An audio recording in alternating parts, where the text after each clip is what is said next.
সঠিক পথে আছে কিনা? আহলে হাদিস সঠিক পথে নাই, তারা আকাইদে আহলে সুন্নাতুল জামাতের উপর প্রতিষ্ঠিত না। আকাইদে আহলে সুন্নাতুল জামাতের আকীদা হচ্ছে আল্লাহ নিরাকার, আর আহলে হাদিসের আকীদা আল্লাহ আকার। বলেন না নাউজুবিল্লাহ। তারা বলে রাসূল করিম সাল্লাল্লাহু আলাইহি ওয়াসাল্লাম মরিয়া শেষ হয়ে গেছে, নবীর আর কোনো ক্ষমতা নাই। নাউজুবিল্লাহ। যারা রাসূলের সাথে এবং আল্লাহর সাথে এত বড় বেয়াদবি করতে পারে, তারা কি সঠিক পথে থাকতে পারে? না, এরা ভুলের উপরে আছে। আহলে হাদিসের কথা মোবাইলে শুনিয়ে তাদের ওয়াজ শুনে আমল করার কোনো যুক্তিকতাই নেই। এগারো ওয়াজ শুনে আমল করা আর শয়তানের দর্শন একই কথা। মানুষ কতটা অজ্ঞ, মূর্খ আর মাদকাসক্ত হলে এমন গাঁজাখুরি বক্তব্য দিতে পারে।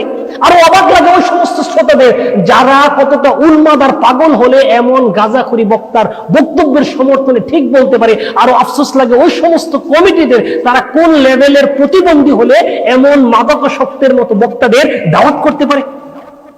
আমি তো চ্যালেঞ্জ করে বলতে পারি, আল্লাহ নবী সাল্লাল্লাহু আলাইহি সাল্লাম থেকে আজ পর্যন্ত ইসলামের ইতিহাসে কোনো দিন, কোনো কালে, কোনো যুগে এই মসজিদের মিম্বর আর ওয়াজের মঞ্চ থেকে এই পরিমাণ মিথ্যা, অযথা আর অশ্লীল কথা বলা হয় নাই, যেই পরিমাণ মিথ্যা, অযথা আর অশ্লীল কথা বর্তমান সময়ে আমরা বক্তারা দেদারসে বলেই যাচ্ছি।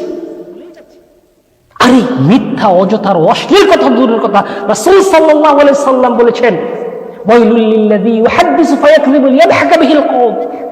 ওই ব্যক্তির জন্য ধ্বংস। কোন ব্যক্তি? যেই ব্যক্তি শুধুমাত্র মানুষকে হাসানোর জন্য মিথ্যা কথা বলে। এখানেই হাদিস শেষ না, হাদিসের শেষাংশ আল্লাহ নবী বলেন ওয়াইলুল্লাহ, তার জন্য ধ্বংস, সুম্মা ওয়াইলুল্লাহ, অতঃপর তার জন্য ধ্বংস। অর্থাৎ এক ব্যক্তির জন্য তিনবার ধ্বংসের ঘোষণা করেছেন আল্লাহ নবী। কোন ব্যক্তি? যেই ব্যক্তি শুধুমাত্র মানুষকে হাসানোর জন্য মিথ্যা কথা বলে। মানুষকে হাসানোর জন্য মিথ্যা কথাই যদি এতটা ধ্বংসের কামনা করে থাকেন আমাদের নবী, তাহলে যেই লোকটা মিথ্যা, অযথা আর অশ্লীল অথবা গালিগালাজ করছে, তাদের অবস্থা কিরূপ হবে?